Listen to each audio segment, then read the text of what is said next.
ठीक है, तो आप चाहो तो वीडियो ऑन कर सकते हैं ना, आपका ऑन तो है तो। कर दिया sir. Good yes. Evening sir, how are you? हाँ, गुड इवनिंग, मैं ठीक हूँ, आप कैसे हैं? बहुत बढ़िया। अब तो और भी बढ़िया। तो congratulations for qualifying Maharashtra set exam. Thank you sir. तो ये बताइए, मेनली देखो, मेनली हमने ये मीटिंग इसलिए रखा है कि बहुत सारे बच्चे परेशान रहते हैं कि कैसे क्वालिफाई होगा। शायद कुछ टाइम पहले आप भी थे कि कैसे होगा, क्या होगा, है ना, उसके लिए एफर्ट्स कर रहे थे। तो ऐसे कई सारे बच्चों का मुझे मैसेज भी आता है ना, तो थोड़ा आपसे क्या है, आपके जो एक्सपीरियंसेस रहे हैं, तो उससे बच्चों को थोड़ा हेल्प होगा। मैंने सोचा ठीक है, एक मीटिंग करके देखते हैं, है ना। तो यही मेन यस पर्पस था। तो कैसे कैसे एक तो सेट एग्ज़ाम होता क्या है ये बताइए, और इससे क्या होता है, जैसे आपने क्यों दिया, ये सब थोड़ा बताइए। थोड़ा अपने बारे में पहले बताइए, शुरू से कैसे, क्या, कहाँ रहने वाले हैं, क्या पढ़ाई किया आपने, फिर हम आगे डिस्कस करते हैं। Okay sir, so hello everyone, मेरा नाम वृशाली भीसे है and I am originally from Bombay. तो मैंने मेरा बीएससी स्टैटिस्टिक्स में किया। उसके बाद मेजर भी मेरा MSc was also in statistics and उसके बाद I started preparing for SET exam and also side by side for NET exam. Am I audible sir? हाँ हाँ हाँ, आप ऑडिबल हैं। Okay, sir. So, ideally, I was actually preparing for NET exam, and then hmm eventually SET exam also was there, no? SET hmm exam. So, हर एक state अपनी खुद की एक सेट एग्जाम रखता है। सो वैसे ही स्टेट ऑफ महाराष्ट्र हर साल एक सेट एग्जाम ऑर्गेनाइज करता है, जो कि सावित्रीबाई फुले पुणे यूनिवर्सिटी एसपीपीयू उसे ऑर्गेनाइज करता है। तो वो भी स्टेट लेवल की नेट इक्विवेलेंट एग्जाम है। तो हम्म इस एग्जाम को देने से भी जो कैंडिडेट्स है they are eligible to become an assistant professor. So hmm इससे जेआरएफ वगैरह नहीं होता। इससे सिर्फ असिस्टेंट प्रोफेसरशिप की क्वालिफिकेशन मिलती है, और वो भी सिर्फ स्टेट लेवल के सारे यूनिवर्सिटीज एंड कॉलेजेस में। आह, सो वैसे ही एग्जाम के 2 पार्ट्स होते हैं, पेपर 1 एंड पेपर 2। अलग-अलग स्लॉट्स में कंडक्ट किए जाते हैं। Paper 1 is of 100 marks and paper 2 is of 200 marks. Paper 1 is basic general aptitude पे बेस्ड होता है hmm and paper 2 is subject oriented, और उसमें भी 2 पार्ट्स होते हैं। सो जैसे हम I was a major in stats, so मेरा मेन सब्जेक्ट स्टैट्स था। सो मुझे 20 मार्क्स मतलब 20 क्वेश्चंस, टोटल 100 क्वेश्चंस करने होते हैं, जिसमें से 20 क्वेश्चंस मैथ्स के होते हैं, जो कि हम्म कॉमन होते हैं मैथ्स और स्टैट्स दोनों बच्चों के लिए।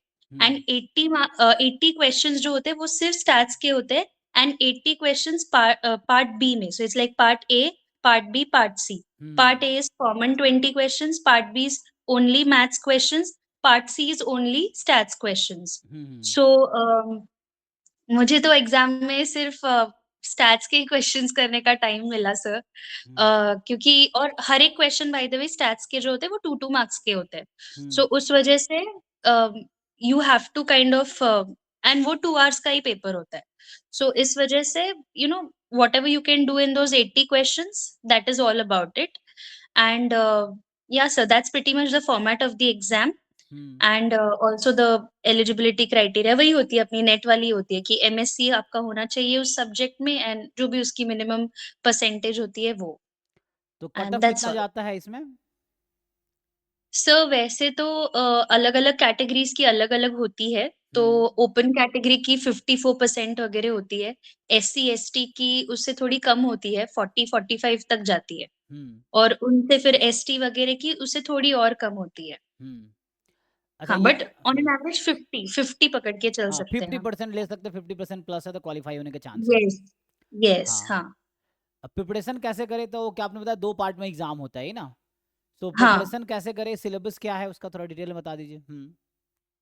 Okay, so part 1 is basically all about general aptitude and उनका खुद का एक्चुअली एक सिलेबस है, हम्म जिसके अंडर वो एजुकेशन सिस्टम, फिर जनरल नॉलेज और अपना बेसिक नंबर सिस्टम वगैरह। सो जैसे सीएसआईआर नेट का पार्ट ए होता है, वो सब सिलेबस के टॉपिक्स तो डेफिनिटली होते हैं, बट हम्म साथ ही साथ वो बीएड लेवल का जो एजुकेशन सिखाते हैं, कोर्स या सिलेबस में, उसके भी टॉपिक्स होते हैं उसमें। हम्म So basically, the forms of teaching and learning, teaching learning outcomes क्या होते हैं। तो मतलब बेसिकली जैसे बीएड के बच्चे पढ़ते हैं, वही उनका थोड़ा बहुत सिलेबस से आइडिया होता है। दैट्स हाँ in part A.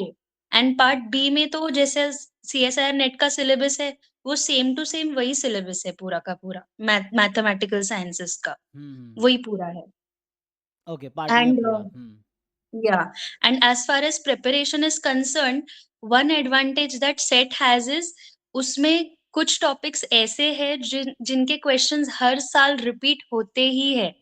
For example regression, ANOVA, DOE, ये कुछ टॉपिक्स है जिनके क्वेश्चंस वो मतलब अगर कोई भी बच्चा लास्ट 2019 से भी अगर पेपर्स देखना चालू करे तो वो 2019 से लेके इस साल के सेट में भी वो क्वेश्चंस रिपीट आए हैं। अच्छा। तो कुछ क्वेश्चंस तो मतलब बहुत इजीली डुएबल होते हैं क्योंकि उनके आंसर्स भी सेम होते हैं, इनफैक्ट ऑप्शंस भी वो लोग सेम ही रखते हैं। And then the other thing is कि स्टैट्स के मतलब जो बच्चे सिर्फ स्टैट्स में ज्यादा उनका मेजर है या जो भी स्टडीज है उनके लिए ये एग्जाम करना पॉसिबल है, क्योंकि मुझे तो नहीं टाइम मिला था एग्जाम में कि मैं मैथ्स का कोई भी क्वेश्चन कर पाऊँ। आई कुड अच्छा। ओनली डू स्टैट्स के अच्छा, आपने सिर्फ क्वेश्चंस। स्टैटिस्टिक्स अटेम्प्ट किया तभी क्वालिफाई हो गया। गुड। हाँ सर, हाँ। मतलब वो क्योंकि टाइम ही मैनेज नहीं हुआ मेरा उस हिसाब से, तो मेरे हाँ। मैथ्स का कुछ 20 क्वेश्चन जो कॉमन होते हैं, उसमें से कोई भी नहीं कर पाई मैं। I could only do my stats का क्वेश्चंस, एंड स्टैट्स में भी I would suggest for anybody who is preparing कि एक तो स्टार्टिंग से ही डीओई, अनोवा, रिग्रेशन इन टॉपिक्स को साथ में पढ़े, एंड उसके पीवाईक्यूज जो है वो सारे एक बार देख लोगे तो पता चल जाएगा कि इसमें से बहुत कॉमन आता है। दूसरी बात, हाइपोथेसिस टेस्टिंग, एस्टिमेशन, इन टॉपिक्स में से भी कुछ क्वेश्चंस है जो बहुत कॉमनली आते हैं। इनफैक्ट सफिशिएंसी वगैरह इनके ऊपर बेस्ड ना वो, क्योंकि सेट में इतना टाइम नहीं होता है, सिर्फ 2 घंटे में आपको 80 क्वेश्चन 100 क्वेश्चंस करने होते हैं, एंड वहां पे नेगेटिव मार्किंग नहीं होती है सेट में ओके। बिल्कुल भी।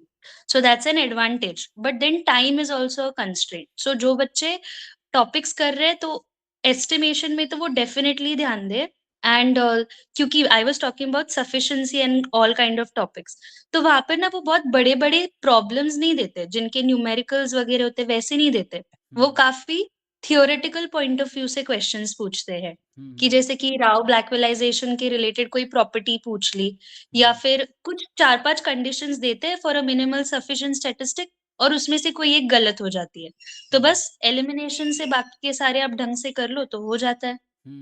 एंड एक बेनिफिट जो सेट का ये है वो ये है कि अम, अगर आपका एप्टीट्यूड वाला पार्ट बहुत अच्छे से हो जाए, मतलब नेट के ही जैसा, अगर वो 15 क्वेश्चन जैसे नेट में स्टार्टिंग के 15 के कर लो तो आपको एक लेवरेज मिल जाता है, वैसे ही यहाँ पे भी अगर आपने पार्ट 1 में अच्छा स्कोर कर लिया, और बहुत चांस होता भी है क्योंकि न्यूमेरिकल्स वो ज्यादा पूछते नहीं है, वो उनका वो बेसिक वो थियोरेटिकल क्वेश्चंस काफी ज्यादा होता है। तो अगर कोई बच्चा सिर्फ प्रीवियस ईयर के क्वेश्चंस जो पार्ट ए में से आए हैं, या फिर उसके साथ साथ जो यूट्यूब पे वीडियोस होते हैं ट्यूटोरियल्स की मोस्ट एक्सपेक्टेड क्वेश्चंस वगैरह, ये भी अगर पढ़ लेना तो आराम से उस पार्ट 1 में तो 60 एंड अबव आ ही जाते हैं। तो उससे भी काफी लेवरेज मिलता है, तो भले ही आपका मैथ्स इतना स्ट्रांग ना हो, और अगर आपको टाइम भी नहीं मिले करने के लिए मैथ्स के क्वेश्चंस, तो भी आपको वो एक अपर हैंड मिल जाता है because of part part A का paper.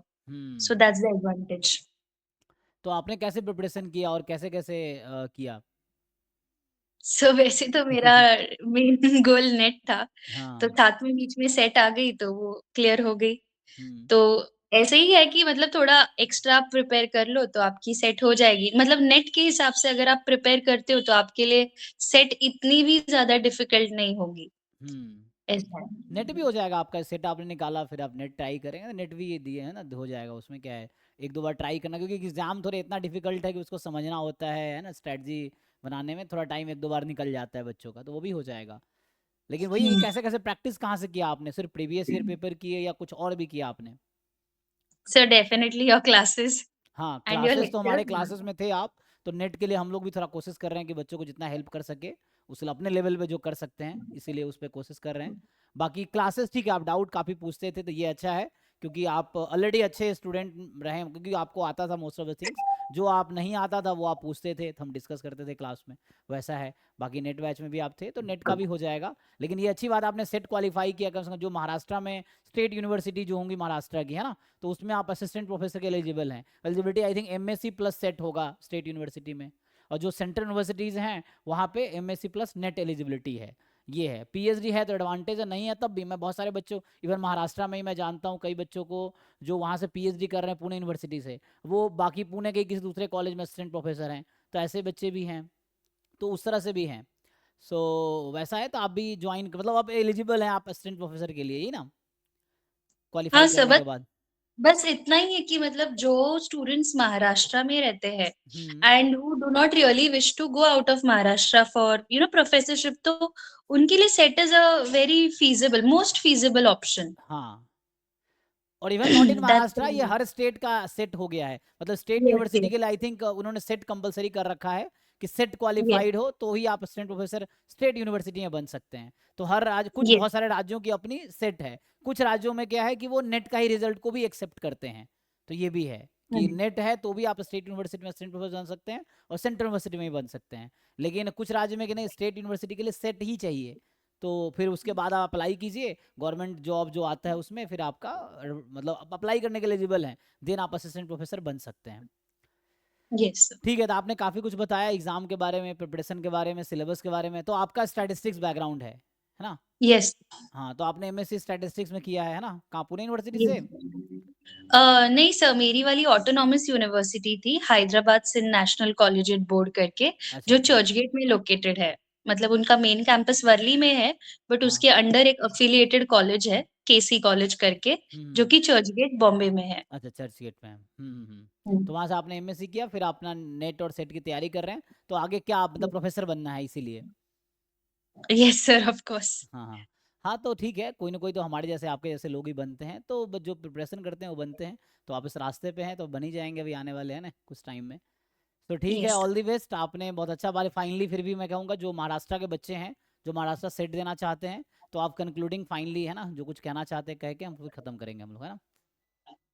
Yes sir, the only suggestion out there would be कि थोड़ा नेट के हिसाब से ही प्रिपेयर करो, सो दैट सेट बहुत इजीली क्लियर हो जाता है। एंड सेट के बारे में बस एक चीज जो आपको ध्यान में रखनी ये पड़ेगी कि नेट में आपके लिमिटेड क्वेश्चंस के लिए आपको 3 घंटे मिलते हैं। हम्म। यहाँ पे आपका target is to do maximum questions under 2 hours for part B hmm. And maximum questions under 1 hour for part A. So वैसे तो टोटल 3 hours की होती है, बीच में एक हाफ एन आवर का गैप रखते हैं वो लोग। हम्म। सो थोड़ा सा स्ट्रैटेजी नेट का अलग होता है सेट से। Here it's only about doing as many questions as possible, and also you can try your luck also out there, क्योंकि नेगेटिव मार्किंग नहीं है तो वो एक एडवांटेज है। सो अगर किसी के स्टेट में सेट की एग्जाम हो रही है तो वो डेफिनेटली उसे अपियर करे and as far as possible previous year question papers में से whatever is the most repeated question उसको तो हम्म। डेफिनेटली स्किप ना करे।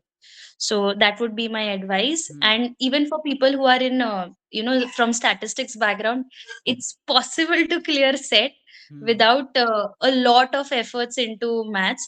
Even if you finish linear algebra, no, hmm. that should also give you a leverage only in a set exam, I'm saying. हम्म। सो क्योंकि वो बहुत सारा fear होता है उनके मन में कि लीनियर मैथ्स नहीं किया तो नहीं होगा, बट सिर्फ लीनियर अलजेब्रा भी अगर आप ढंग से कर पाओ तो उसमें भी कैटेगरीज़ होते हैं, क्योंकि पार्ट ए में there is 10 questions of linear and 10 questions of real analysis. Hmm. तो अगर सिर्फ लीनियर भी कर लो तो आपको 90 क्वेश्चन्स तो आपके हाथ में डेफिनिटली रहते हैं।